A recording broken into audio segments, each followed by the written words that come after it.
welcome back to EDH Deck Building. I am your host, Demo, and this is 20 cards you should be putting in your Commander decks. And that means that I have once again reached the end of the alphabet. For those who don't know, I do these videos in alphabetical order. So I start at A and I go all the way to the end of the alphabet. I started up this series again exactly a year ago. And now a year later, I have come to the end of the alphabet. Once again, these will be the last 20 cards that I will be recommending on my channel. So let's get to it. Coming in at number 1 is Tangleroot, 3-mana artifact. Whenever a player casts a creature spell, that player adds a green. I really miss cards like this in the game of Magic, and of course that being cards that affect everybody, not just they give you a benefit or they're a downside for your opponents. A card that everyone gets a benefit from or a downside from, that you are trying to break symmetry, right? You're using it because it works better for you than it does for your opponent. Cards like this are so rare now in the game of Magic that when people see a card like this, they're like, oh, why would I want to play that? It's giving my opponents mana. Well, it's better for you. That's why. And in fact, I'm kind of shocked this card doesn't really see any play in the format. You really can go off with this card because, of course, as you cast your creature spells, you will get green mana that you can then cast creature spells with. Of course, if your creature spells are cheap, like 1 green mana, then you can just keep on going. In an Elf Ball deck, that is certainly going to be the case. I think in any Elf Ball deck, this is pretty good, especially when you pair it with something like a Beast Whisperer, where as you cast your creature spells, you're also drawing cards. So you can keep drawing, generating more mana. You can really go off on a lot of turns with it. Yes, once in a while, your opponents will also benefit from this, but I don't think it's going to be nearly as much as you are. Next up, we got Teferi's Realm. Speaking of those cards that are a benefit or drawback for every player, not just you or your opponents. 1 blue, World Enchantment. And of course, if you don't know what World Enchantment means, you can go watch my video where I talk about all the world enchantments that exist out there and what exactly that world part actually means, because it is very relevant. At the beginning of each player's upkeep, that player chooses artifact, creature, land, or non-aura enchantment. All non-token permanents of that type phase out. This is obviously a very powerful effect, right? Of course, because it's working on you and also your opponents. There is so many advantages that you can take away from this. So at the beginning of the upkeep, each player is going to choose one of those card types, right? Artifacts, creatures, lands, or enchantments, and then all non-token permanents of that type phase out. Now, first of all, because it's non-token, that could mean that it can be an advantage for you if you're in a token theme, right? If the majority of your creatures or all of your creatures are token creatures, that means on your turn, you can constantly be choosing creature here, phasing out everyone else's creatures, and yours are fine. And of course, that means they're not going to have any blockers, right? Big advantage for you. There's lots of different scenarios here. I mean, let's say I'm on my upkeep and my opponent has a Smothering Tithe and I plan on drawing a ton of cards. I will phase out all enchantments. They got a Rhystic Study and I plan on casting a lot of spells on my turn. I will phase out all enchantments. They have a Ghostly Prison and I want to be attacking them with all of my creatures because I'm going to go wide strategy. I will phase out all enchantments. So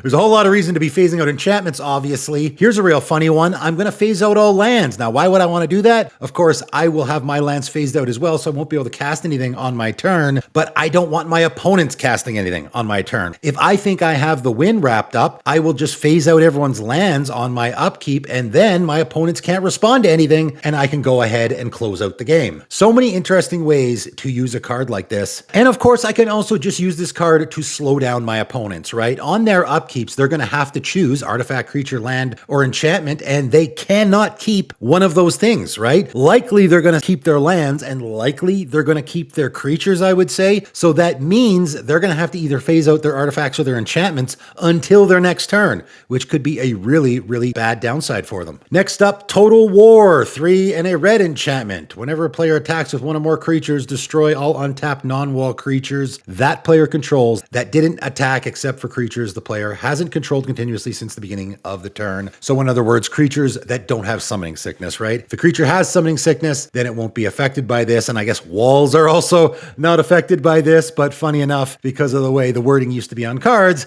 this will affect creatures with Defender that are not walls. There are a few of those out there. Again, this is one of those cards that affects all players, so you do have to build around it or just at least not have it really affect you at all. If your planning on attacking a lot, you probably don't want this in your deck, because if you attack with any creatures, you have to attack with all of your creatures, is basically what this is doing. However, I will point out, if you have a way to tap down your creatures, it will also work. So maybe I could throw this in my Lulu and Guild Artisan deck, because I can attack with my commander and just have all my other creatures tap down with some other effect. Because of course I have lots of effects in that deck that can be tapping down my creatures. So that way they're not going to get destroyed, because this only destroys untapped creatures, right? It will make it so that your opponents have to either attack with all of their creatures or none of their creatures, essentially, which not a lot of decks want to be doing, right? So I would say the likely scenario here is you want this in a deck where you just don't want your opponents attacking a whole lot, or possibly in a theme where you can force your opponents to be attacking and then essentially force them to attack with all their creatures, right? Which they probably don't want to.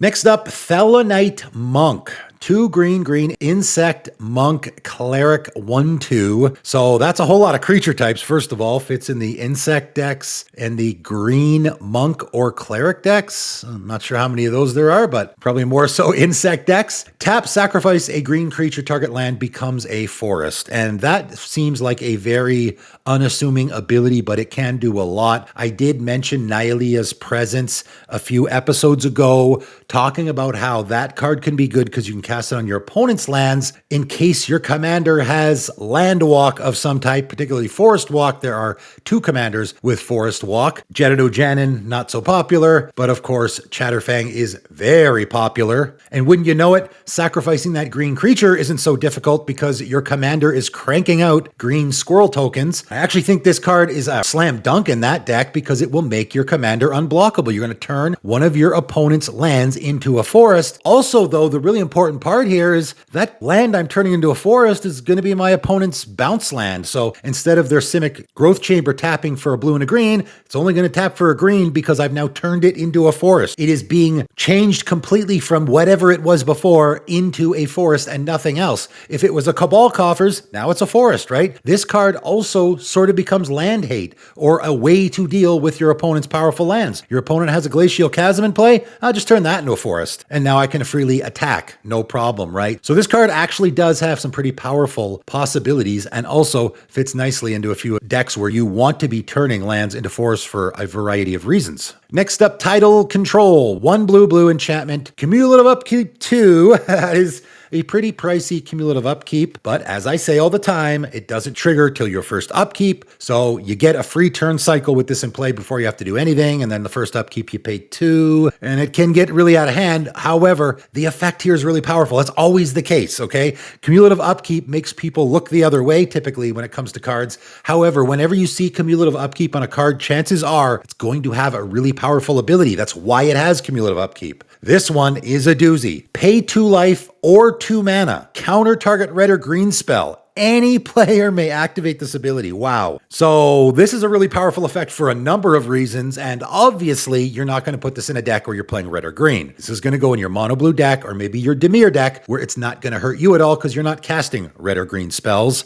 And what it's going to do is going to allow everybody in the game, obviously yourself included, to counter anyone's red or green spells by only paying 2 mana or 2 life. That is a really powerful effect, and the red and green players in that game are not going to be very happy about it. Next up, Tunnel Ignus. 1 and a red, elemental, 2/1. Whenever a land enters under an opponent's control, if that player had another land enter the battlefield under their controller's turn, this creature deals 3 damage to that player. So this is a case where it's not affecting all players. It only affects your opponents. And this is really one of those cards that I'm surprised I don't see more in the Commander format. I think I might have seen it once or twice. This effect is going to be useful in pretty much every Commander game you play. I don't know how much damage you think you need off of this guy before it becomes worth it, but 2 or 3 hits off of this guy I think is totally worth it. Almost every Commander deck is playing fetch lands, and that is likely the main scenario where you're going to be using this. They play their fetch land and then they crack it, and then they go get another land that is now another land that has entered the battlefield, and they'll take 3 damage. Of course,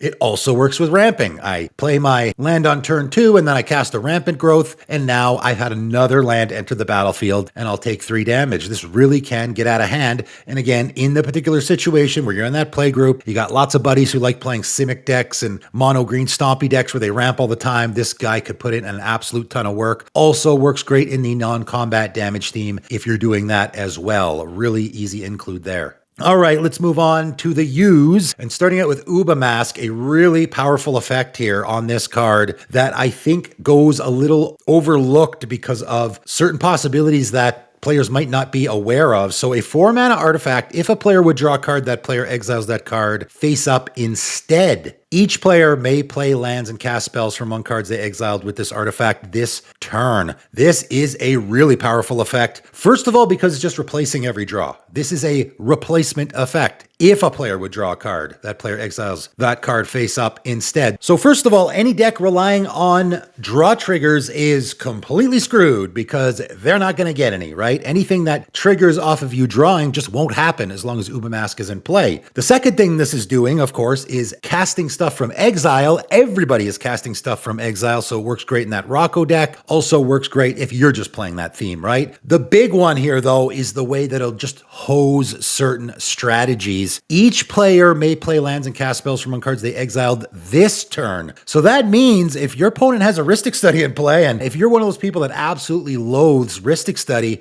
start putting Uba Mask in all your decks, because, of course, they're going to be drawing off the Rhystic Study on other people's turns, right? Because that's typically when everyone's casting their spells. So I cast a spell, I'm not going to pay the 1. You can go ahead and draw a card. Hold on now. Instead of drawing that card, you will exile that card face up instead. And unless that card can be cast at instant speed, it's not going to be cast this turn, right? So all of those cards, or I would say the majority of those cards, certainly the lands that they are exiling off of their Rhystic Study because of the Uba Mask, will just stay in exile because they can only play them the turn that they are exiled. So this card is actually really great at hosing certain card draw options as well, Rhystic Study being the best example. All right, coming in at number 8, a card I've always been a big fan of, and I never see it in the Commander format, Uncage the Menagerie, X green sorcery. Search your library for up to X creature cards with different names. That works pretty good in the Commander format, right? That each have mana value X. Reveal them and put them into your hand. So you're searching for X cards with mana value X. So of course, if X is 1 here, you're only getting 1 creature. 3 mana, go tutor for 1 creature is not great, especially if it's only 1 mana value, unless that 1 creature you really badly want. There's lots of creatures out there that cost 1 mana value that are really, really powerful or really important for a specific strategy. So paying 3 mana to go get that 1 creature out of your deck, that's not bad at all. The sweet spot here for me, I think, is 3. I really like 3 here as far as what X is going to be, mostly because I find that typically a lot of decks have a lot of creatures that are mana value 3. There's lots of great utility creatures. I mean, just in green, like an Eternal Witness or a Rexage, that are mana value 3. And I think paying 5 mana to tutor for 3 creatures, mana value 3, that's a pretty good rate. In fact, I would say any green deck that has a relative abundance of creatures in it could probably use a card like this. And at any point during the game, you can just go get 2 or 3 or maybe even more and put them into your hand. Seems like great value.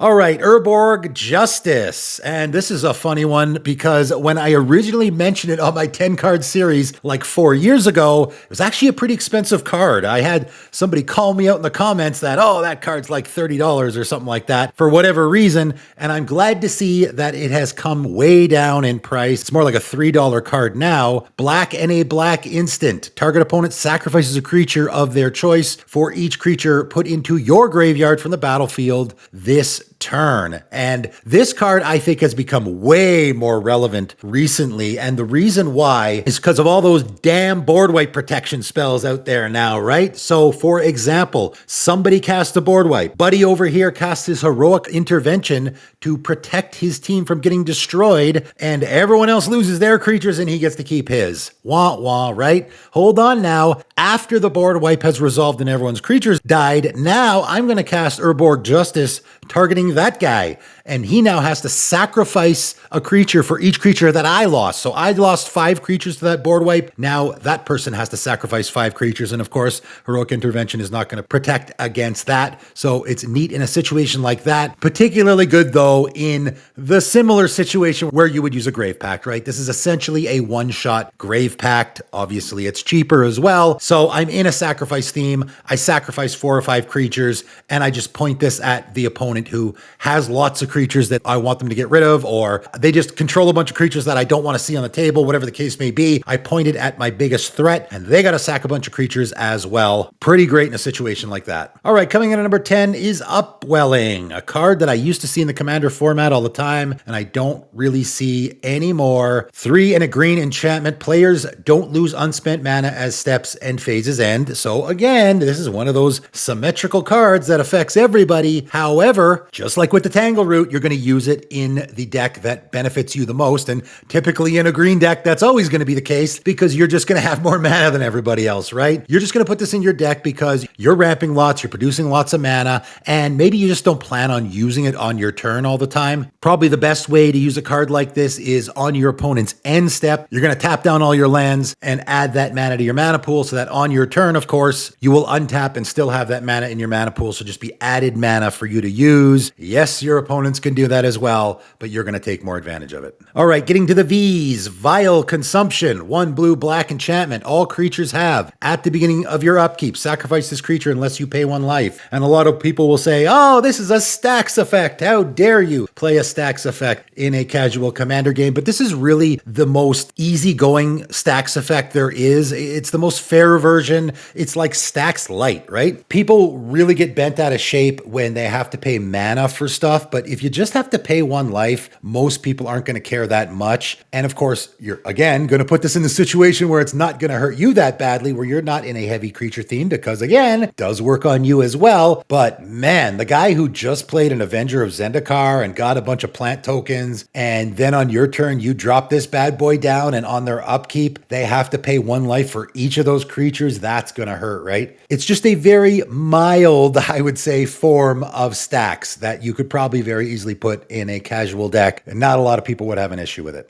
Coming in at number 12, Viridian Revel, a card that, again, I mentioned way long ago on my 10-card series, that at the time it was getting a lot better because we were getting this influx of artifact tokens into the format, but now it's just gotten completely out of hand. So 1 green enchantment. Whenever an artifact is put into opponent's graveyard from the battlefield, you may draw a card. This is a fantastic card draw option in the Commander format now, and one that is not typically in the green sphere, right? Like a lot of green decks rely very heavily on their creatures to draw cards. So if you're in a green deck that doesn't really have a huge creature theme, I know that's rare, but it does happen, this could be a good card draw option for you. Of course, it's even better if you're planning on destroying your opponent's artifacts all the time, but there's just no chance, I don't think at all, that you're going to play a Commander game in 2025 and not have somebody that is creating treasure tokens or clue tokens or blood tokens or one of the million other artifact tokens we have in the format now, and this is going to draw you a card off of all of them. This is not non-token. Yes, if your opponent sacrifices their Mind Stone, you will draw a card, sure. If your opponent has their Sad Robot die, you will draw a card, sure. But mostly you're just going to be drawing an absolute ton of cards off of your opponents sacrificing their artifact tokens, which happens a million times in every Commander game now. All right, coming in at number 13, another one of my personal favorites, Void. 3 black and a red sorcery. Choose a number. Destroy all artifacts and creatures with mana value equal to that number. Then target player reveals their hand and discards all non-land cards with mana value equal to that number. So I've always been the biggest fan of this card. The art I always thought was real funny. You got like this robot suit that's like shooting laser beams. I think it's supposed to be an Urza mech suit. Also, the name just Void, very simplistic. And also what it's doing, you're choosing a number.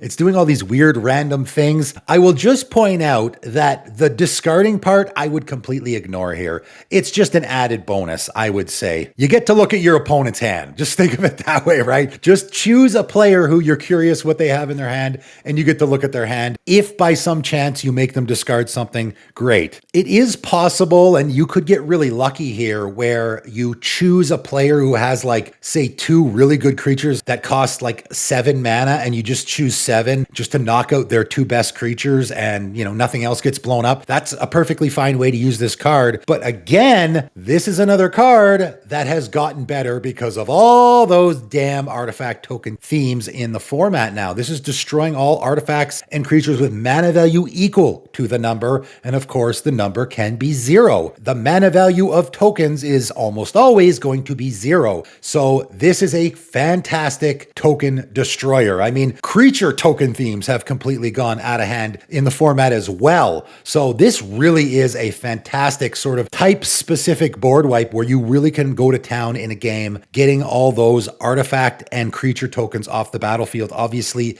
if it's not affecting you, right? And the added bonus, I get to look at one of my opponent's hands as well. Next up, Walking Sponge. 1 and a blue sponge, 1/1. That's right. This is one of only 2 creatures in the entire game that is a sponge. There's only 2 creatures that are a sponge. If you want to play an underwhelming tribe, this certainly is one because you only have 2 creatures that are doing it. This is a pretty good one, I think. Tap, target creature loses your choice of flying, first strike, or trample until end of turn. I would say the first strike is fairly irrelevant here. The flying and the trample are the big ones. And of course, that can be very relevant. They're the 2 best evasion abilities, are certainly the 2 most used evasion abilities in the format, flying and trample. There is a variety of ways to use a card like this, but the big one is my opponent just has a big flying creature and I want it to lose flying so I can block it, or my opponent has a giant trampling creature, maybe a giant trampling commander, and I want to chump it with my 1/1. I can just have it lose trample, and then I don't have to worry about trampling over damage, right? It is a very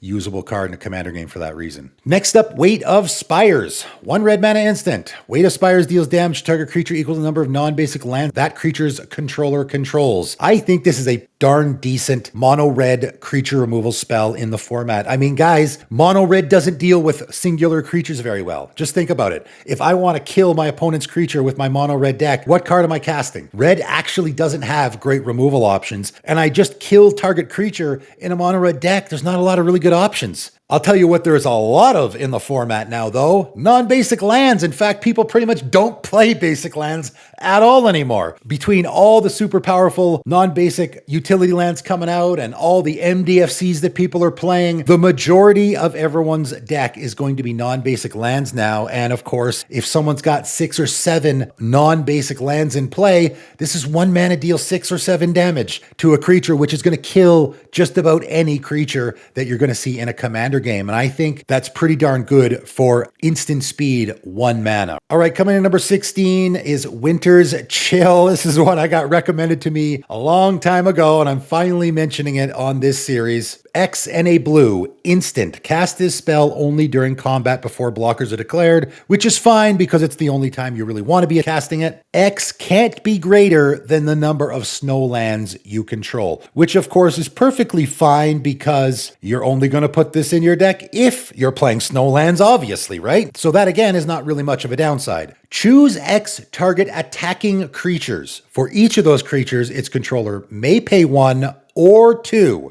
If that player doesn't, destroy that creature at the end of combat. If that player only pays 1, prevent all combat damage that would be dealt to and dealt by that creature this combat. So this obviously requires some explanation. Of course, the original card had a wall of text on it. Better bring your glasses if you're going to be reading that one. So what's happening here is my opponent is going to attack, let's say, with 4 creatures, okay? And I'm going to cast this X is 4 because, of course, I have to choose X target attacking creatures, so I'm going to have to pay 5 mana total. Now, I know people will say that it's a lot, but that's the same amount as an Aether Spouts, which is pretty good, and the result here can be so much better. If my opponent's tapped out, I just destroyed all those creatures. That's pretty good, right? Because, of course, they can't pay anything if they're tapped out, so therefore, those creatures, all of them, will be destroyed at the end of combat. If they have some mana open, now they can pay, let's say they have enough to pay 1 for each of those creatures. Okay, well, now you've just fogged them. Likely, though, I probably would only be doing that in a desperate situation when I'm gonna die, so I need to fog. I would probably wait for the situation where my opponent's tapped out so that I can actually destroy all those creatures, because that is an effect that is certainly worth it. And if you're in a deck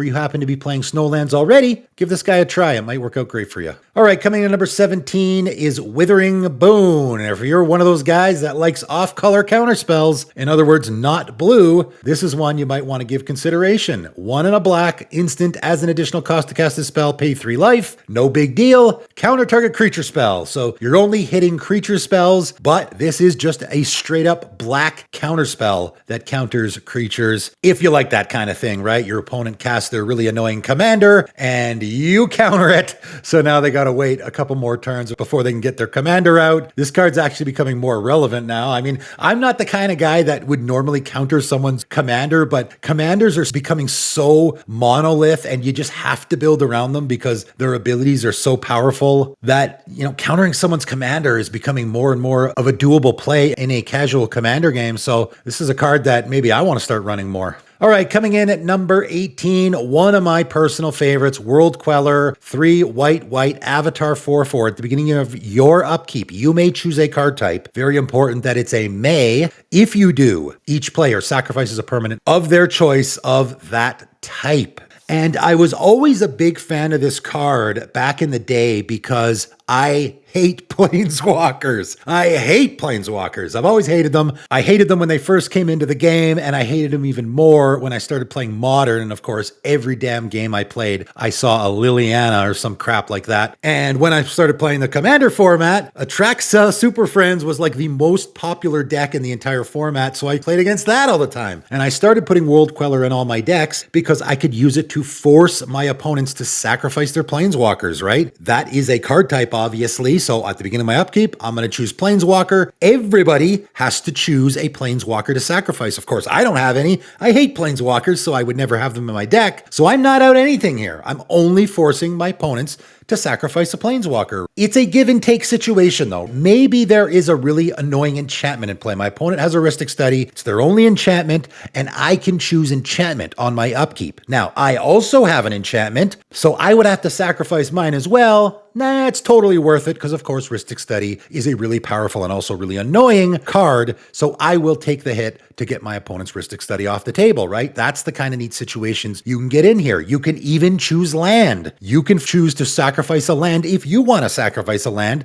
and just force your opponents to do it as well. The big advantage here, though, is if you want to be sacrificing permanents. That's where this card gets really good. If you want to sacrifice permanents, it's just an upside for you, and it's also going to hurt your opponents. This card is really great, fits in so many decks, I think, and is horribly underplayed. Coming in at number 19, we got an X here, Xenic Poltergeist, 1 black, spirit 1/1. Tap until your next upkeep. Target non-creature artifact becomes an artifact creature with power and toughness, each equal to its mana value. So we've, of course, seen this effect before. However, in black, this is pretty unique, and that's specifically why I'm giving it a mention. A couple episodes ago, I talked about Phyrexian Tribute, which is a really bad way for black decks to get rid of artifacts. This is a much better way for black decks to get rid of artifacts, I think, because of course we can animate our opponent's artifacts. If your opponent has an Akroma's Memorial in play, let's say, really difficult for a mono black deck to get that off the table, and it's obviously really powerful, I'm going to animate it with my Xenic Poltergeist, and then I'll just kill it with a regular old creature removal spell, because of course now it is an artifact creature. Can't use a Go for the Throat, of course, because it's an artifact creature, but I can use Infernal Grasp or just about anything else. Someone's casting a board wipe, all my creatures are going to die anyway. I will just pick one of my opponent's powerful artifacts that I want to get off the table and turn that into an artifact creature until end of turn, so that they're going to lose that to that creature board wipe as well. So really neat way to deal with artifacts in a mono black deck. And I will end off with Zygon Infiltrator. This is the one Z card I will be mentioning here. I actually came across this card and I had never seen it before. So 2 and a blue, Alien Shapeshifter Soldier 3/2. Pay 2 and a blue, tap another target creature and put a stun counter on it. This creature becomes a copy of that creature for as long as that creature remains tapped. Activate only as a sorcery. So it is a clone effect, right? It is just a different clone effect than other clone effects that we have. I will point out that the typical clone effect that enters the battlefield, once you've made your choice, that's it. Here, we can actually change it around. After a couple of turns, that creature becomes untapped. Now I can switch to something better because my other opponent just played a Vorinclex and I want one of those, something like that, right? So there is an advantage to being able to change the target of what you're copying. Obviously, this is putting stun counters on stuff, so another reason why this card has gotten better. We're doing more of that in the format now. But I wanted to give this card a mention because in case you didn't know, it is the very last card in the alphabet for the game of Magic. I just thought it was kind of funny. I'd never seen this card before and I got to the end of the alphabet. This is the very last card in the Commander format anyway, Zygon Infiltrator. It's the last one, and that is the last card I will ever be recommending on my channel. That is it, guys. I'm done. So one of my favorite things that I have done on my channel is recommending cards for you guys, underplayed cards, right? I wanted to shine a light on some cards that I just didn't get why people weren't playing them. In the early days of my channel, I was going through cards, looking for stuff for certain decks that I was building, and I would come across these cards and I'd be like, man, I never see that in a Commander game. It seems really good. And that's why I decided, okay, well, I'll just throw out these cards and maybe people will find a place for them. And it took off. People liked the suggestion. It really helped my channel take off and gain popularity. It's one of the big reasons why my channel took off originally. A lot of these older cards, especially that I mentioned, have been buried because obviously they're old, but also we get so much stuff now constantly, and it's all engineered for the Commander format that a lot of these older cards get forgotten about. It's kind of sad. It's one of the reasons I started playing the Commander format, is because all these great old cards that I wanted to play that really didn't fit in any other format, they fit in the Commander format, either in just about any deck in some situations, but in very specific decks in other situations. And I wanted to shine a light on them so other people could enjoy those cards or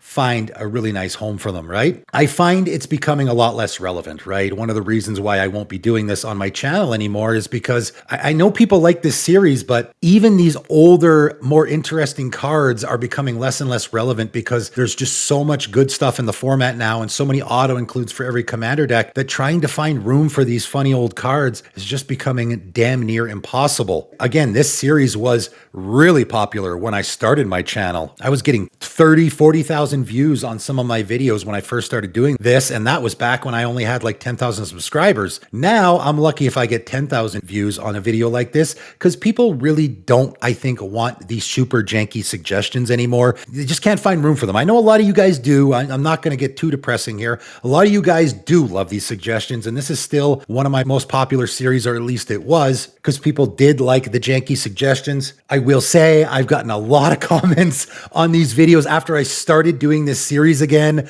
More and more I would see comments of, these cards are all trash, stop wasting your time, why would people play these garbage cards? I didn't really see those comments before. Now I see them more and more because, again, power creep and the format's getting faster and everybody just wants all the best cards now, and making janky suggestions like this is really becoming a lot less relevant. The pool of people that want suggestions like this, I think, is getting smaller and smaller. Even if you were one of those guys that in the beginnings, you were watching those videos because you wanted those suggestions. Now, I mean, you still got to go to your LGS and play with all those other dudes. So you just can't find room in your decks for a Thelonite monk or for a walking sponge or, any of these funny old cards. So this series really has sort of become irrelevant. I appreciate all you guys out there that have stuck with me and watched all of these videos. And this is maybe your favorite series that I did on my channel, but sad to say I will no longer be doing it. In fact, I will not be recommending cards at all on my channel anymore. And the reason why, and I guess I might as well announce this here and now, I will no longer be doing my channel at all. I am packing it in. I'm calling it quits. I think as I approach the end of this series, once again, I started to realize that not only is this series becoming less relevant in the Commander format now, that just my channel in general, I think, is becoming irrelevant. I really am becoming a dinosaur in the Commander format. It's just changed so much. The format has changed way too much in the last 4 or 5 years since I started my channel, that now I've become a dinosaur, and everything I talk about on my channel, for the most part, is irrelevant. It appeals to a niche group, a very niche group. Again, the group of people that my channel appealed to 4 or 5 years ago was pretty big, because that's the people that wanted to be playing Commander. The people that played Commander wanted to do the janky things and wanted to do the fun, interesting things and play funny old cards. That group of people, I think, again, I'm just theorizing here, that group is keep getting smaller and smaller and smaller. And in fact, a lot of those people have just quit playing Commander because of the direction that the format has gone in. In fact, I know that's the case because I've read the comments of my videos over the last few years and seen all the people that have told me they quit buying Magic cards, or they just quit Commander all around, or they quit Magic all around because they don't like the direction things are going. And I have to agree with them. Obviously, because of all the complaining I've done on my channel, I'm not a big fan of any of that. So I will announce now, for the people that actually stick around, I imagine the big fans of my channel, the real fans of my channel, actually stick around to the end of my videos and actually listen to everything. I'm announcing it here first. I originally decided I would just sort of stop doing things entirely, but I thought I would give my big fans a heads up that I will be quitting my channel. I have a few more videos planned for next week. 3 videos to be exact I have planned for next week, and I'll just say they are not very positive. They are very negative. I got to get my opinion out there, guys. I know people don't like the negativity. People don't like the complaining. Yeah, I don't care. I love this game and I love this format, and I want to get my opinion out there, my grievances on what's happening. I'm speaking for all the people that used to play the format and now have quit because they don't like the direction things have gone. I'm one of those people. I don't like the way that things have gone, both with Magic design in general and also with focusing everything on the Commander format, and then also the direction of the Commander format. So I will be coming out with 3 videos next week. One of them will be complaining about Magic design. It's a video I've been wanting to make for a very long time. And then one will be essentially complaining about the direction the Commander format has gone, which of course is something I've been talking about since the beginnings of my channel. Go watch my Orvar the All-Form video. One of the first videos I ever made where I talked about I don't like the direction the Commander format is going. This is the way I've always been. People are always like, why are you doing so much complaining lately? I've always complained, guys. This has always been me. Ever since my channel first started and they were putting 30, 40 legendary creatures in every set, I was complaining back then about it. So nothing has changed here, but obviously all my complaining hasn't accomplished a damn thing because it's only gotten worse, and I just don't really want to talk about Commander anymore, to be quite honest. I mean, there's a whole lot of reasons why I'm quitting my channel, but the big one is I just don't really enjoy talking about Commander anymore. I really have nothing positive to say for the most part. And also, I think that the group of people that are really interested in my kind of content, that group's getting smaller and smaller and smaller, in my opinion. So thanks for sticking around, all you guys that have been a big fan of my channel for so long. And if you are a big fan of mine and you're sad to see me go and my channel end, have no fear. I am continuing on with my Patreon. So if you're a big fan of mine, you've been consuming my content for years. I actually already announced my departure to my patrons about 2 weeks ago, so they've been very aware of this for a while. I'm actually doing more content on my Patreon now, so if you're a big fan of what I'm doing, what I talk about, you want to even hear me talk about non-magic things, which I do on my Patreon from time to time, or if you just want to come jam some games with me and my patrons, real, casual, fun games like we used to have in the Commander format all the time, the link for my Patreon is in the description below. Come join us. But that is it. That is all. Thanks for tuning in.